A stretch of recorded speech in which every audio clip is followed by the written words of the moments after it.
السلام علیکم ورحمۃ اللہ وبرکاتہ۔ کیا حال ہے آپ کا؟ الحمدللہ۔ صفحہ نمبر 202، فخر و ناز۔ حدیث میں آیا ہے کہ پیغمبر اسلام صلی اللہ علیہ وسلم نے فرمایا کہ فخر و ناز نیکیوں کو اس طرح کھا جاتا ہے جیسے آگ لکڑی کو۔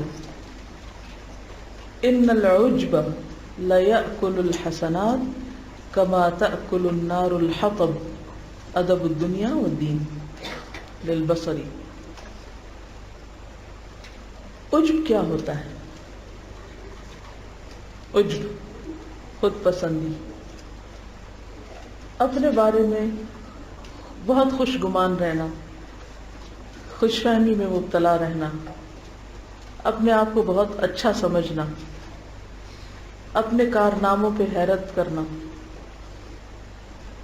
فخریہ بیان کرنا، ان پہ ناز نخرہ کرنا۔ انسان کے اندر فطری طور پر انا کا جذبہ رکھا گیا ہے، یعنی اٹ از دیئر، ہر انسان کے اندر ہے یہ انا کہ میں کوئی چیز ہوں۔ کوئی بھی شخص میں کے اس احساس سے خالی نہیں، یعنی یہ چیز ہر انسان کے اندر ہے۔ یہ جذبہ انسان کے لیے ایک قیمتی سرمایہ ہے، یعنی اٹس ویری پریشیس۔ وہ اس لیے ہے کہ آدمی کے اندر عزم اور ہمت پیدا ہو، وہ جوخم کا مقابلہ کرتے ہوئے، یعنی مشکلات کا مقابلہ کرتے ہوئے اپنے سفر کو جاری رکھے، یعنی کام کرتا رہے۔ وہ خود اعتمادی کی طاقت سے مسلسل آگے بڑھتا رہے، یعنی انسان کے اندر یہ احساس اس لیے ہے تاکہ انسان سوچے کہ ہاں میں کر سکتا ہوں، میں کروں گا۔ کیونکہ اگر انسان کے اندر یہ کہ میں تو ہوں ہی کوئی چیز نہیں اور میں تو کچھ بھی نہیں کر سکتا، تو پھر اس کا نقصان کیا ہوگا، اس کا نتیجہ کیا ہوگا کہ جو وہ کر سکتا ہے وہ بھی نہیں کرے گا۔ مگر اکثر لوگ اس جذبہ کا برا استعمال کرتے ہیں، نیگیٹو استعمال ہوتا ہے۔ ان کا انا کا جذبہ خود اعتمادی کی بجائے خود پسندی اور ذاتی فخر کی صورت اختیار کر لیتا ہے۔ اس میں کیا فرق ہے دونوں میں؟ یعنی ان کا یہ جذبہ کسی کام کے کرنے کے لیے ڈٹرمینیشن کے ہونے کی بجائے کس طرف رخ موڑ لیتا ہے؟ سیلف پریز اور اکڑ اور اپنے آپ کو بہتر سمجھنا، اور کسی چیز کا غلط استعمال ہمیشہ اس کو برا بنا دیتا ہے۔ لوہے سے آپ چھری بناتے ہیں، چھری سے آپ بکرے کا گوشت بھی کاٹ سکتے ہیں اور چھری سے آپ کسی انسان کو ذبح بھی کر سکتے ہیں۔ ہے تو ایک ہی چھری، لیکن استعمال فرق ہے۔ اب قصور چھری کا تو نہیں، کس چیز کا ہے؟ استعمال کرنے والے کا، کہ اس نے اس چیز کو کہاں استعمال کیا۔ کہتے ہیں کہ کسی چیز کا غلط استعمال ہمیشہ اس کو برا بنا دیتا ہے، خواہ حقیقت کے اعتبار سے وہ چیز کتنی ہی اچھی کیوں نہ ہو۔ فخر و ناز کا جذبہ کوئی سادہ چیز نہیں، وہ انسان کی تمام خوبیوں کو کھا جاتا ہے۔ وہ انسان کے اندر اعلیٰ خصوصیات کے ارتقاء میں ایک مستقل رکاوٹ ہے، کیونکہ اگر انسان اپنے آپ کو اچھا سمجھ بیٹھے گا تو پھر کیا ہوگا؟ مزید اچھا نہیں بن سکے گا، کیونکہ اس کو پہلے سے ہی خیال ہو گیا کہ میں تو پرفیکٹ ہوں، میں تو بہت اچھا ہوں، مجھ میں تو کوئی کمی ہے ہی نہیں، مجھ میں کوئی نقص نہیں، مجھ میں کوئی خرابی نہیں، باقی خرابی باقی سب لوگوں میں ہے۔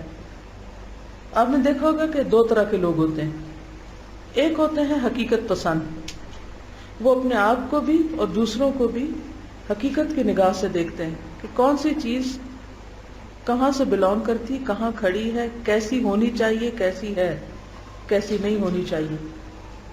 وہ ہر چیز کو یعنی اپنا بھی بے لاگ محاسبہ کرتے ہیں اپنے بارے میں بھی جانتے ہیں کہ مجھے کیا کرنا چاہیے، کیا نہیں کرنا چاہیے، کیا کر کے میں نے اپنا وقت ضائع کیا اور کیا کر کے میں نے کچھ کمایا، کچھ پایا۔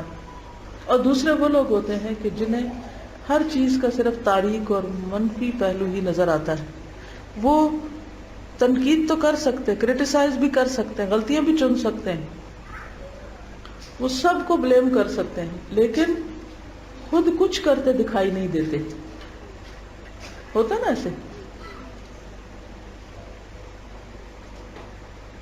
ان کی اچیومنٹ کیا ہوتی ہے؟ جب وہ کہیں کو فساد ڈال لیں، کچھ خراب کر لیں، کچھ،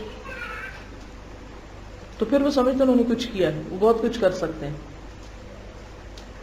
تو یہ چیز انسان کو بہت نقصان دیتی ہے۔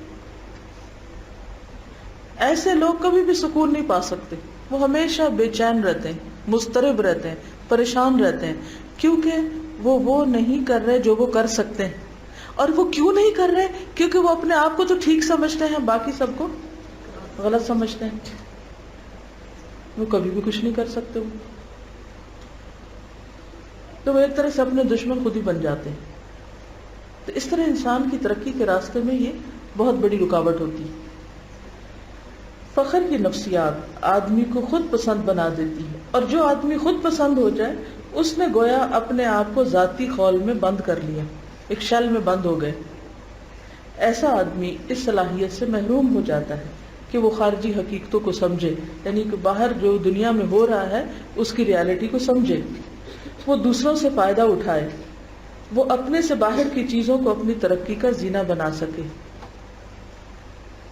مثلا کچھ لوگ ہوتے ہیں، جسے ایز اے اسٹوڈنٹ آپ لوگ یہاں آتے ہیں، دو طرح کے میں نے اسٹوڈنٹس دیکھے ہیں۔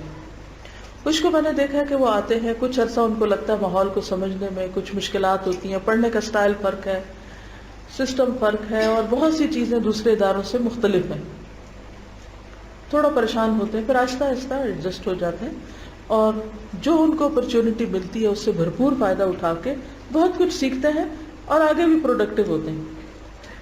کچھ لوگوں کو میں نے دیکھا ہے کہ وہ آ کے ایڈجسٹ نہیں ہو پاتے، ان کو ہر چیز میں خامی نظر آتی ہے، اور وہ اس سسٹم کو ہی کرٹیسائز کرتے ہوئے اپنا وقت پاس کر جاتے ہیں۔ نتیجہ کیا ہوتا ہے کہ وہ جو کچھ سیکھ سکتے ہیں وہ سیکھ نہیں پاتے، پھر سیکھ کر وہ جتنا مفید ثابت ہو سکتے ہیں اس طرح نہیں ہو پاتے، خواہ وہ کتنے ہی ذہین اور انٹیلیجنٹ کیوں نہ ہو۔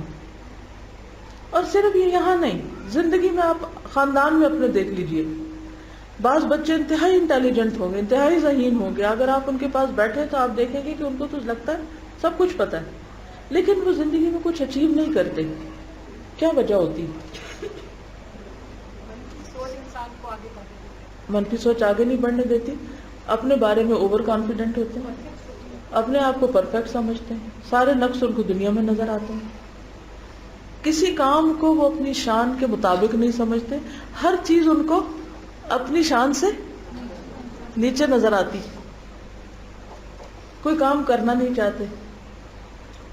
بہت سے لوگ آپ نے دیکھا ہوگا بے روزگار ہوتے ہیں، کوئی کام نہیں ہے ان کے پاس، لیکن ان کو بعض اوقات کوئی چھوٹی موٹی جاب مل رہی ہوتی ہے، مگر وہ یہ کہہ کے نہیں اس جاب کو لینا چاہتے، یہ کرنا چاہتے کہ یہ میری پسند کی نہیں، یہ میری کوالیفیکیشن کے مطابق نہیں، یہ میری ریکوائرمنٹ کے مطابق نہیں، لہٰذا وہ جب کسی چیز کو قبول نہیں کرتے تو وہ جہاں ہوتے ہیں وہیں کھڑے رہتے ہیں، بلکہ اس سے بھی نیچے چلے جاتے ہیں۔ کچھ لوگ کیا کہتے ہیں کہ کوئی بات نہیں، یہ کام ہے تو یہ بھی کر لیتے ہیں، اس سے بھی کچھ سیکھیں گے، اس سے بھی تجربہ ہو جائے گا، حتیٰ کہ وہ کام میرے سامنے آ جائے جس کے لیے میں بنا ہوں۔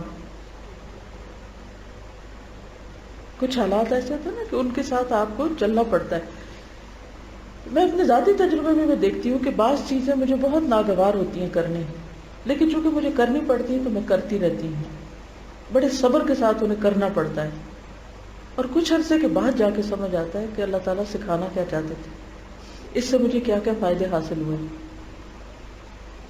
تو ہر انسان کا ایک امتحان ہے، اور امتحان کیا ہے کہ کبھی اس کو اپنی مرضی کے موافق ماحول مل جاتا ہے، مرضی کے موافق لوگ مل جاتے ہیں، پسند کا ماحول مل جاتا ہے، پسند کا کام مل جاتا ہے، اور کبھی کیا ہوتا ہے ہر چیز مرضی کے خلاف ہوتی ہے۔ اب حل کیا ہے؟ کہ جب مرضی کے مطابق ہو تو شکر کر کے اس کو اور زیادہ اس ٹائم کو پروڈکٹیو بنائیں، اور جب مرضی کے خلاف ہو تو بھی صبر کر کے برداشت کر کے کام چلانے کی کوشش کریں، نہ کہ اس سسٹم سے جھگڑنے کی. اور نتیجہ کیا ہوگا کہ اللہ تعالیٰ نے کسی خاص وجہ سے آپ کو ایک سچویشن میں ڈالا ہوتا ہے، اس کی حکمت اسی کو پتا ہوتی ہے، اس نے آپ کو کچھ سکھانا ہوتا ہے وہاں جو آپ ایکسپٹ نہ کر کے سیکھ نہیں رہے ہوتے. بہت سے لوگ تقدیر سے جھگڑتے رہتے ہیں، ایسا کیوں اور ایسا کیوں. بھئی اللہ نے بنا دیا ہے نا، ایکسپٹ کر لو. کچھ لوگوں کو اپنی شکل پہ بڑا اعتراض ہوتا ہے، کبھی ناک پہ، نقشے پہ، کسی اور چیز، کچھ کو اپنے والدین کے ساتھ مشکل پڑی ہوئی ہے، کسی کو کسی چیز کے ساتھ. تو اگر انسان ان سب چیزوں سے جھگڑنا چھوڑ کے اس چیز کو ایکسپٹ کرے کہ میرے رب نے مجھے کسی خاص مقصد کے لیے اس سچویشن میں لا کے ڈالا ہے، اب یہ میرا ایک امتحان ہے کہ میں کیا کرتا ہوں. آپ کو معلوم ہے کہ حضرت داؤد علیہ السلام اور حضرت سلیمان علیہ السلام، ان کو اللہ سبحانہ وتعالیٰ نے کتنی بڑی بڑی نعمتیں دی تھی. تو ایک موقع پر حضرت سلیمان سے شاید انہوں نے کہا کہ میرا رب مجھے آزما رہا ہے کہ میں اب کرتا کیا ہوں، کیا میں شکر کرتا ہوں یا ناشکری کرتا ہوں. صرف مشکل حالات ہی امتحان نہیں ہوتے، نعمت پسندیدہ حالات بھی بہت بڑا امتحان ہوتے ہیں کہ ہم ان میں آ کر پھر کتنا اپنے مقصد کے ساتھ مخلص رہتے ہیں، مقصد زندگی کے ساتھ. یا بالکل بیماری بھی جیسے کوئی لگ جاتی ہے. اگر ہمیں صرف اتنا یاد رہنا کہ کوئی بھی بیماری، مومن کو تو کانٹا بھی چبھتا تو اس کے گناہ جھڑتے ہیں. تو اگر ہمیں کوئی بیماری لگی ہوئی ہے اور اگر اس میں صرف ایک بات سوچ لینا کہ اس وقت میرے مسلسل گناہ جھڑ رہے ہیں، مسلسل جڑے جا رہے ہیں، جڑے جا رہے ہیں، جڑے جا رہے ہیں، جڑے جا رہے ہیں، جتنی دیر میں اس بیماری میں ہوں، تو آپ دیکھیں گے کہ آپ کی بالکل ذہنی کیفیت ہی بدل جائے گی، سوچ ہی بدل جائے گی کہ اچھا کیا پتہ یہ بیماری ہی مجھے بخشوانے کے لیے کا ذریعہ بن جائے اللہ کے ہاں. شاید میرے باقی تو نیک عمل کوئی نہ ہو، یہی میری نجات کا سبب بن جائے. تو اللہ کو پتا تھا نا کہ مجھے کیا چاہیے، کیونکہ اتنا یقین تو ہم سب کو کرنا چاہیے کہ اللہ اپنے بندوں پہ ظلم نہیں کرتا. یہ تو آپ پکا اپنے آپ سے تہیہ کر لیں، کسی بھی طرح کا حال ہے نا، اللہ آپ پہ ظلم نہیں کر رہا. اس کی ایک پلاننگ ہے، اس کا ایک منصوبہ ہے جس کے تحت وہ آپ کو مختلف سچویشن سے گزار رہا ہے. بس آپ نے کبھی کوئی فیکٹری دیکھی؟ آپ نے دیکھا ہوگا کہ ایک پروڈکٹ مختلف مشینوں سے گزرتی اور ہر جگہ سے گزرنے کا ایک خاص مقصد ہوتا ہے نا. کبھی اس کو پریس کیا جا رہا ہوتا ہے، کبھی اس کو کاٹا جا رہا ہوتا ہے، کبھی اس کو پھینکا جا رہا ہوتا ہے، کبھی اس کو اوپر کیا جا رہا ہوتا ہے، کبھی اس کو نیچے کیا جا رہا ہوتا ہے. لیکن اس سارے پروسیس کا ایک مقصد ہے. اگر آپ کسی بھی فیکٹری میں اسی نقطہ نظر سے جائیں یہ دیکھنے کے لیے کہ آغاز میں کوئی بھی را مٹیریل کس شکل میں تھا اور اس کا اینڈ پروڈکٹ کیا تھا اور وہ کس کس مرحلے سے گزرا، وہاں سے آپ اپنی زندگی کو لے لیں کہ اللہ نے مجھے پیدا کیا یوں انگھڑ، پھر میں فیکٹری کے مختلف یعنی زندگی کے مختلف سٹیجز میں مختلف چیزوں سے دھوپ چھاؤں سے گزرتے گزرتے گزرتے گزرتے اب میں یہ بن گیا ہوں. اب دیکھنا یہ ہے کہ میں کس حال میں اللہ کے سامنے حاضر ہو رہا ہوں. کیا کچھ بن کے سے مراد یہ کہ میں نے وہ کیا جس کے لیے مجھے سارے پروسیس میں ڈالا گیا تھا، یا پھر آپ کو پتہ نا کہ اینڈ پہ بھی پروڈکٹ جو کوالٹی کنٹرول میں فیل ہوتی ہے تو وہ کیا ہوتی ہے، ڈسکارڈ کر دی جاتی. کچھ عرصہ پہلے جب میں بنگلہ دیش گئی تھی تو مجھے فارماسیوٹیکل انڈسٹری کو دیکھنے کا موقع ملا تھا. تو اول سے لے کے آخر تک سارے سٹیپس دیکھے تھے ہم نے کہ ایک چیز کہاں سے گزرتی. یہ بالکل آخری سٹیپ تھا نا، تو وہاں پر کچھ پروڈکٹ بالکل آخری مرحلے پر وہ الگ ہو رہی تھی. اور کیا تھا، چھوٹا سا اگر وزن میں بھی فرق آ گیا نا یا اس کی کسی بھی چیز میں فرق آ گیا تو وہ اس سے الگ کر دی جاتی. تو اس وقت میں سوچ رہی تھی کہ سارے جگہ پر یہ اکٹھا رہا یہ سارا مال، اور یہاں آ کے اینڈ پہ اتنے سے ڈیفیکٹ کی وجہ سے اس کو الگ کر دیا گیا. اب اس کی کوئی قیمت ہی نہیں ہے. اس باکس کی قیمت ہے اور اس کی کوئی قیمت نہیں ہے. بالکل ہمارے ساتھ بھی یہی ہونے والا ہے. ہم سب ایک دنیا کی ایک فیکٹری میں داخل ہو چکے ہیں، اور ہماری مختلف یعنی ایک جیسے آپ اگر گنے کی مل کبھی دیکھی ہوگی آپ نے، تو گنا آتا ہے نا جو ٹرالیوں کی ٹرالیاں اس میں پڑ رہی ہوتی ہیں، پھر ان کا جوس نکلتا ہے، پھر اس کے وہ الگ ہوتا ہے جوس، آگے چل پھر اس سے بھی آگے آگے کئی چیزیں بن رہی ہوتی ہیں. اسی طرح دودھ کی اگر آپ جہاں دیکھیں مختلف جہاں اس کی پروسیسنگ، کوئی چیز بن رہا ہے، کوئی یوگرٹ، کوئی آئس کریم، کوئی کچھ. تو اس طرح مختلف لوگ دنیا میں آتے ہیں، کوئی کچھ بن جاتا ہے، کوئی کچھ بن جاتا ہے، کوئی کچھ بن جاتا ہے، اور جو کچھ بنتا ہے اس کے مطابق اس کی ویلیو ہوتی ہے دنیا میں بھی اور پھر ایک آخرت میں بھی ہوتی ہے. جو اس ٹیسٹ میں پاس ہو جاتے ہیں، اس کوالٹی پہ پورے اترتے ہیں، وہ جنت میں بھیج دیے جائیں گے، اور جہاں جس کو کوئی ڈیفیکٹ ہوتا ہے اس کو ڈسکارڈ کر دیا جائے گا. تو اللہ نے ہمیں جس بھی حال میں رکھا ہے، جس بھی پروسیس میں رکھا ہے، جس بھی جگہ پہ رکھا ہے، ہمیں اس پر سوچنا چاہیے کہ اس کا کوئی مقصد تھا، اس کے پیچھے کوئی وجہ تھی. اللہ تعالیٰ کوئی بھی کام کسی مقصد کے بغیر نہیں کرتا. تو وہ کیا ہے؟ مجھے اپنے اس حال کو، اس وقت کو، اس زندگی کے اس فیز کو آسان طریقے سے گزارنا، اور یہ بھی سوچنا کہ یہ وقت بھی گزر جائے گا، کیونکہ ہر آنے والا وقت نکل جاتا ہے، چلا ہی جاتا ہے، کچھ بھی باقی نہیں رہتا. نہ خوشی کے لمحات باقی رہتے ہیں اور نہ دکھ کے لمحات باقی رہتے ہیں. سب کو ختم ہونا ہے. تو دیکھا یہ جائے گا لیبلوکم ایکم احسن عملا. اس سے کیا کمایا؟ کیا آپ فخر کی نفسیات میں مبتلا ہو گئے، یا پھر آپ بلا وجہ احساس کمتری کا شکار ہو گئے، اور آپ نے وہ نہیں کیا اور آپ وہاں نہیں کھڑے رہے جہاں آپ کو ہونا چاہیے تھا. تو لکھتے ہیں کہ ایسا آدمی کوئی نیکی کا کام کرتا ہے تو اس میں بھی اس کا فخر کا جذبہ شامل رہتا ہے. وہ جو کچھ کرتا ہے خود نمائی کے لیے کرتا ہے، اپنے آپ کو ثابت کرنے کے لیے. اس کی سرگرمیوں کا محور اس کی اپنی ذات بن جاتی، سیلف سینٹرڈ. حالانکہ صحیح یہ ہے کہ آدمی کی سرگرمیوں کا محور وہ حقیقت ہو جو اس کے باہر اعلیٰ سطح پر قائم ہے. فطرت انسان کے اندر تواضع دیکھنا چاہتا ہے، ہمبلنس، لیکن فخر پسند آدمی کبر کی تصویر بنا ہوتا ہے. فطرت حقیقتوں کے اعتراف کو پسند کرتی، مگر ایسا آدمی بے اعترافی کا مظاہرہ کرتا ہے. یعنی حقیقت کو ایکسپٹ کرنا بہت ضروری ہے. یہ ہے اصل میسج. مثلا اگر کوئی بیماری لگ گئی، اب وہ لگ گئی ہے، اسے ایکسپٹ کریں، آپ اس کو اگنور نہیں کر سکتے. یہ آپ کو لکھ دیں، کیونکہ ہر مشکل کے دو راستے ہوتے ہیں. ایک یہ کہ تدبیر کے ساتھ اس مشکل کو دور کر دیا جائے، اور نمبر دو، جہاں تدبیر نہیں چلتی وہاں صبر سے کام لیا جائے اور اس کے ساتھ جینا سیکھا جائے. کیونکہ تیسری تھرڈ آپشن کوئی ہے ہی نہیں. یا کیا کرنا ہے؟ مثلا اگر کوئی شخص کسی جگہ پھنس گیا ہے، کوئی دروازہ بند ہو گیا، کوئی کچھ ہو گیا، تو ایک کیا ہے؟ تدبیر کرے، اور دوسرا کیا ہے؟ اگر تدبیر کوئی بھی کام نہیں کر رہی تو پھر کیا؟ ایکسپٹ کر لے، اور ایکسپٹ کر کے پھر اس کے مطابق اپنے آپ کو سپرد کر دے اس کے. کیونکہ وہ کہیں بھی تنہا نہیں، ہر جگہ اس کا رب ہے.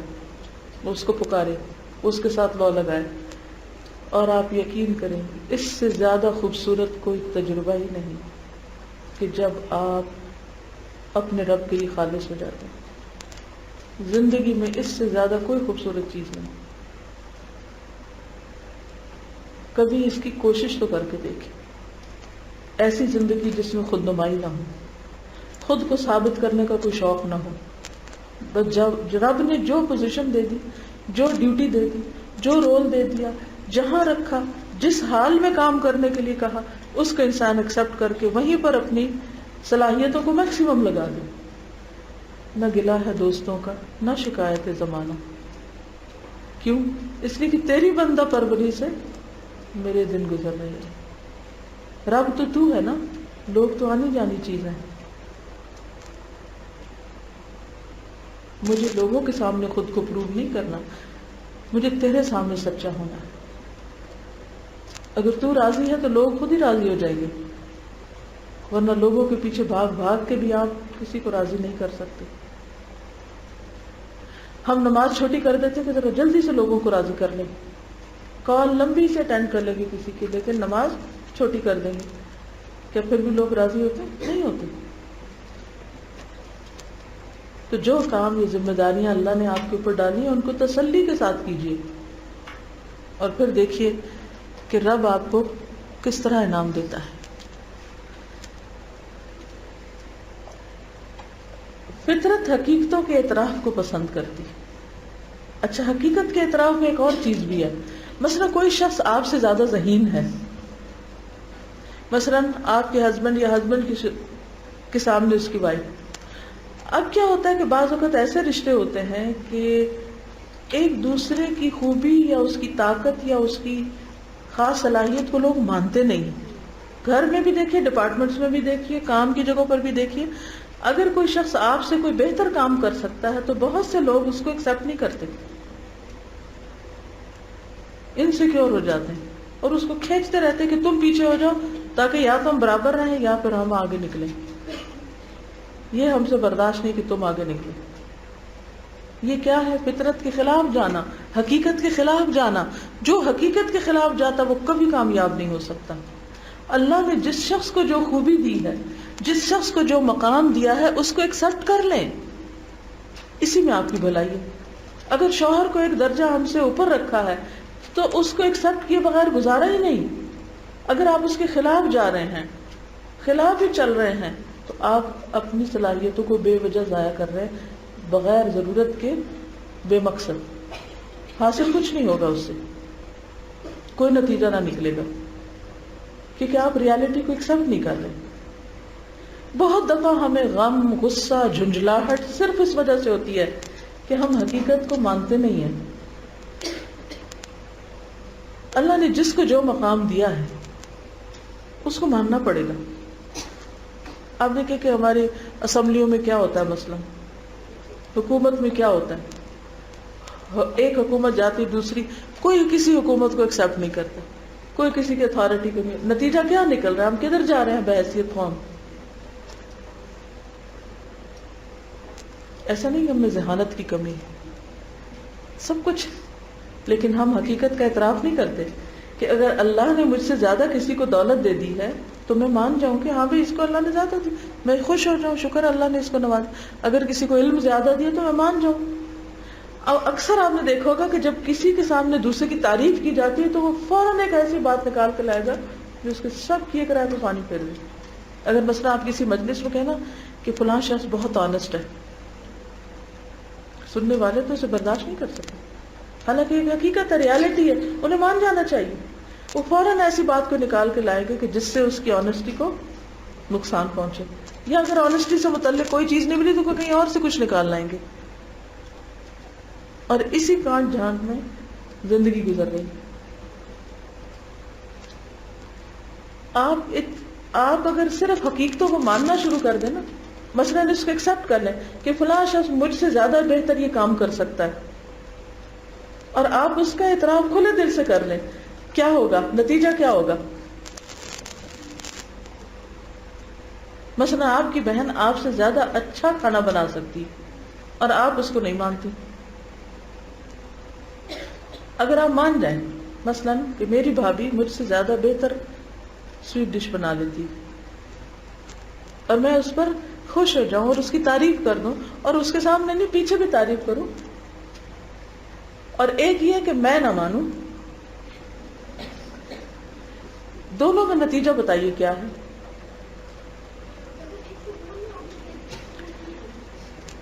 اگر مان جائیں گے نا آپ، اتنی دل کو اللہ تعالیٰ آپ کو انعام دے گا، وہ خوشی کی شکل میں ایک خوشی آئے گی آپ کے اندر۔ دوسرا یہ ہے کہ جب آپ کسی کا اعتراف کر لیتے ہیں تو وہ شخص بھی آپ سے خوش ہو جاتا ہے، محبت بڑھتی ہے، تعلقات اچھے ہوتے ہیں۔ اور جب آپ نہیں مانتے تو کیا ہوتا ہے؟ گلٹ ہوتی ہے اندر کہ بھائی وہ ہے تو قابل، لیکن میں نہ مانوں تو وہ کھینچا تانی، اپنے اندر ایک گلٹ، اپنے اندر ایک تکلیف، اور پھر آپ وہ کرتے رہتے جو آپ کو نہیں کرنا چاہیے۔ اور آپ دوسرے کو وہ کرنے نہیں دیتے جو وہ کر سکتا، تو زندگی ایک میس بن جاتی. تو ہم میں سے ہر شخص اپنے دائرہ کار میں دیکھے، اپنے ماحول میں دیکھے کون کس چیز میں بہتر ہے، اور جا کر اس کی تعریف کرے کہ الحمدللہ اللہ نے آپ کو یہ صلاحیت دی ہے، آپ کو اس صلاحیت کو یہاں استعمال کرنا چاہیے، آپ یہ کیجئے. مثلاً آپ کی دوستوں میں سے کوئی بہت اچھا لکھنا جانتی، آپ کو اپریشیٹ کرنا چاہیے کہ ماشاءاللہ آپ کی لکھائی کتنی اچھی ہے، اللہ نے آپ کو کتنی بڑی نعمت دی، آپ یہ کیجئے، آپ ایسا دین کی خدمت کریں، یہاں اپنے آپ کو لگائیں، ایسا کریں ویسا کریں. 10 باتیں اس کو مشورے دیں. اگر اس نے ایک پہ بھی عمل کر لیا تو کیا آپ کا حصہ نہیں ہوگا اس صدقہ جاریہ میں؟ لیکن یہ تو مشورے جب دیں گے نا آپ، جب آپ پہلے ایکسپٹ تو کریں، کیونکہ جب تک آپ نے ایکسپٹ ہی نہیں کیا آپ اسے کوئی مشورہ نہیں دے سکتے. چھوٹے چھوٹے کاموں میں اپریشیٹ کرنا سیکھیں.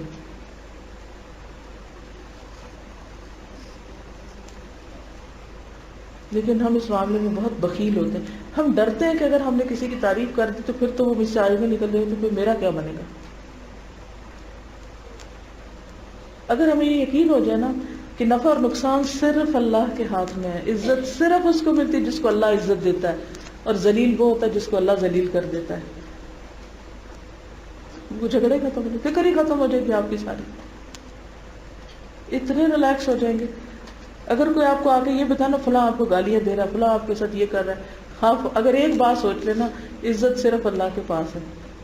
کسی کو گالیاں دینے سے کوئی ذلیل نہیں ہو سکتا، کوئی کسی کو کچھ بگاڑ نہیں سکتا. تو صحابہ کرام کو کہا گیا تھا نا کہ ان الناس قد جمعوا فاخشوهم، تو کیا ہوا تھا نتیجہ؟ زادہم ایمانا فاستبقوا الخیرات. مقابلہ صرف اس کا کریں جو آپ نے نیکی سے آگے ہو، اسے ایکسپٹ کر کے آپ دیکھیں میں بھی کیسے نیکی میں آگے ہو سکتا. اور اگر آپ اس طریقے سے اس نیکی میں آگے نہیں ہو سکتے، فوراً سوچیں مجھے اللہ نے کون سی طاقت ایسی دی ہے جو اس کے پاس نہیں، مجھے اس میں آگے بڑھ جانا ہے. بہت رستے ہیں، بہت وسعتیں ہیں.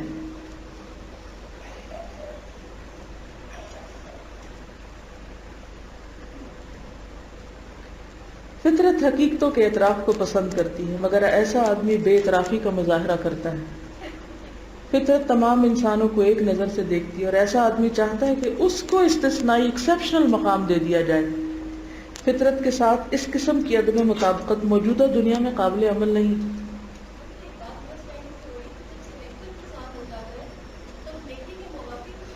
بالکل کھو دیتا ہے، بالکل کھو دیتا ہے. کیونکہ آپ سوچیں یہ موقع ملا ہے چھوٹا سا، اسی سے یہی کر لیتا ہوں. اگر اس وقت میرے پاس صرف یہ ایک موقع ہے نیکی کرنے کا تو وائی ناٹ. میں اس انتظار میں بیٹھا ہوں کہ اس سے بڑا موقع ہے، پھر کروں گا تو پتہ نہیں آئے گا کہ نہیں آئے گا. جو ہے اس کو تو استعمال کریں، جو کر سکتے ہیں وہ تو کر لیں. اوکے، السلام علیکم ورحمۃ اللہ وبرکاتہ.